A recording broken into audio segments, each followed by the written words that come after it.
Hello everyone, Chrisiosity here. I'd like to thank my friend Philip Moriarty and also Fred McVitie for inviting me to have this debate, which I think will be a fun one that allows for exploring some interesting ideas. I also want to thank Captain Andy for letting me pick his brain a bit, as he's very well versed on musical genres. The proposition in front of us today is conservatism the new punk rock? And I will be arguing against that position. If anything, I would argue that conservatism is the new hair metal. But first, I think some explanation of terms is in order. As Phil will likely point out as well, this question comes at least partly from a video by Paul Joseph Watson, where he states that conservatism is the new punk rock, as it is the counterculture to the perceived liberal bias that permeates society and media. Watson is himself an Alex Jones acolyte and InfoWars contributor, and one of the many internet commentators that have caused the New York Times, for instance, to write about how YouTube has become a more reactionary version of right-wing talk radio. And this conservatism has evolved into quite a spectrum on the internet and in our larger culture, ranging from actual neo-Nazi types seeking a white ethno-state to your garden-variety shitlord of the Skepto-Kekistani community. Because of this range, people may object to the appellate conservative, and we will undoubtedly have those who would argue that this or that person is actually left-wing. I would respond to that however said individuals personally designate themselves, they're conservative in a very real and very literal way. As I've asked both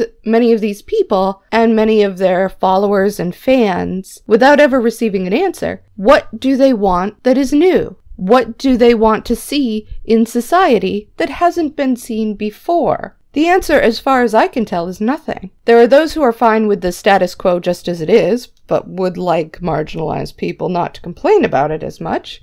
And some who would like to take society back a few years, or a few decades, centuries, it depends. But as far as bringing some new vision to the table, oh no, nothing like that.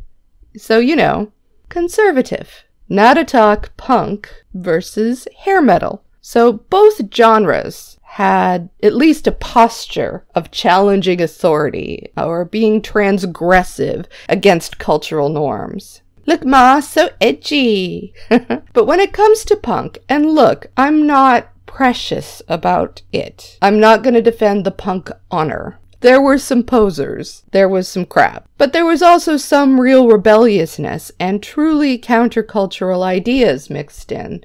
Punk always had kind of a nihilist strain and also sort of a very left-wing strain as well. Hair metal was much more performative. Phil has mentioned Susie Sue before, as she wore swastika armbands, and that relates to some of the ironic Nazis of today, I guess. And it's true, that was a thing that she did, but that was hardly the norm or the standard in punk circles. A lot of punks would never have done that. You wouldn't see Joe Strummer do that. But in bringing up Sue, I think we're tapping into a larger point. And so I want to focus for a minute on how women, like Susie, like Patti Smith, what their role was in punk music versus what the role of women in hair metal was all about. In punk, there were many women who were quite prominent, and these were not delicate little feminine flowers, necessarily. There was a range, of course, but, you had Patti, who was artsy and gender-bending. Susie always looked like she could kick your ass and was probably about to. And their lyrics, their music itself, it was groundbreaking. It pushed envelopes. It was interesting and different. Whereas in hair metal, women were not prominent. They were present almost entirely as groupies or models in videos, and the women who did do well, like Lita Ford or Vixen, were traditionally attractive. And while certainly they were talented musicians, I'm not taking away anything from their competence. Songs like Kiss Me Deadly or Edge of a Broken Heart are fairly standard pop metal fare. If you look at the conservative groups of today that we're talking about, whether alt-right or alt-light, you see more of the hair metal dynamic, where the women in the group are almost always young, traditionally attractive types. Lauren Southern and Brittany Pettibone will lecture women openly on how to achieve happiness happiness by being good wife material, like some 50s throwback. But even the more liberal types, like Armored Skeptic and Shoe on Head, for instance, both of them have come out against people who criticize June's ideas and her actions with the sort of argument ad cuteness. So it goes something like, June plays with bunnies. She looks adorable in a Minnie Mouse dress. Why would anybody be worried about the sketchy stuff she says or does when she's just so darn cute?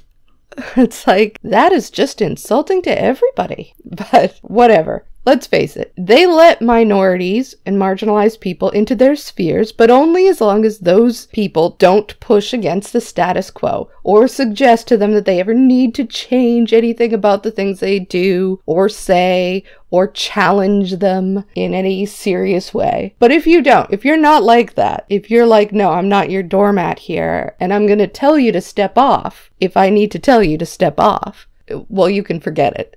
No matter what they say about wanting dialogue or embracing criticism, they don't. I don't want to say anything, but a good number of them blocked me.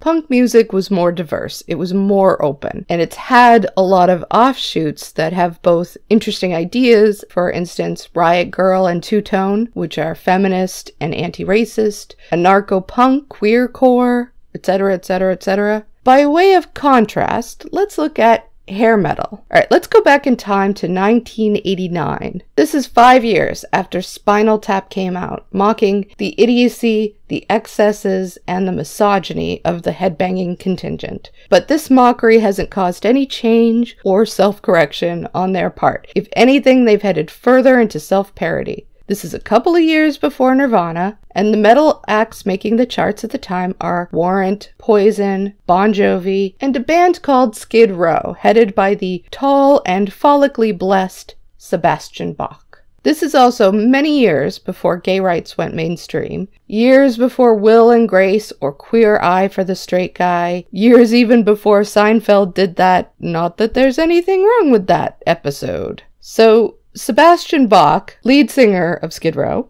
gets himself into trouble when he's photographed wearing this t-shirt. And you know what? Just watch. To do it all again next year. Skid Row frontman Sebastian Bach became rock's latest embarrassment this week when a picture of him wearing a t-shirt with the declaration "AIDS kills fags dead" appeared in Metal Edge magazine.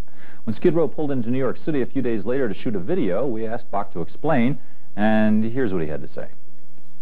Okay, the thing with the AIDS shirt, okay, like let's just, okay, I'm going to give my statement right here. Yeah. It's an exclusive. Here it is. The shirt that I was wearing, as you might know, says AIDS. It's like the Raid logo. It's the Raid, Raid. It's pretty harsh. It's the Raid logo on a t-shirt, right?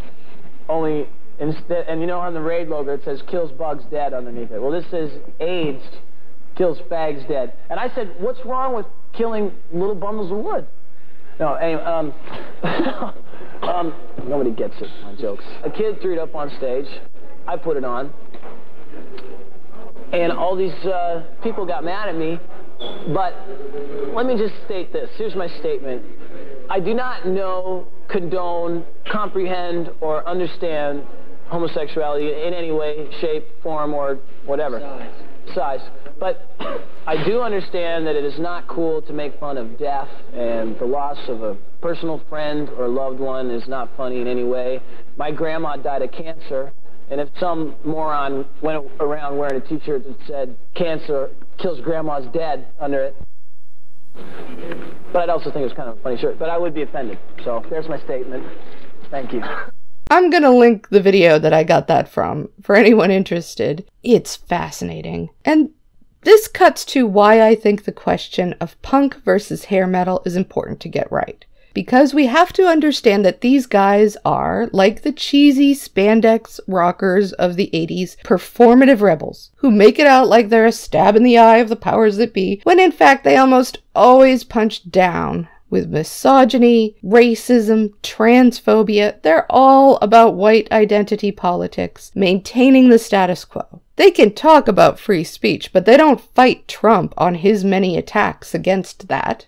you know, or his religious pandering with abortion bills or trying to block transgender service or anything like that. And like the Aquanet set, they're capitalists. They want exposure and mainstream success. They want the validation of big subscriber numbers and Patreon bucks. To me, the very opposite of punk is panderer. And pandering for clicks is what these dudes do best. We need to make these distinctions, and not just to avoid giving them too much credit, but because we have to understand them in order to figure out how to counter their bad ideas. I'm sure we will expand on that quite a bit as we go on. I'm looking forward to it. I'm looking forward to hearing your opening statement as well, Phil. And yes, thank you again. I'll be talking to you soon.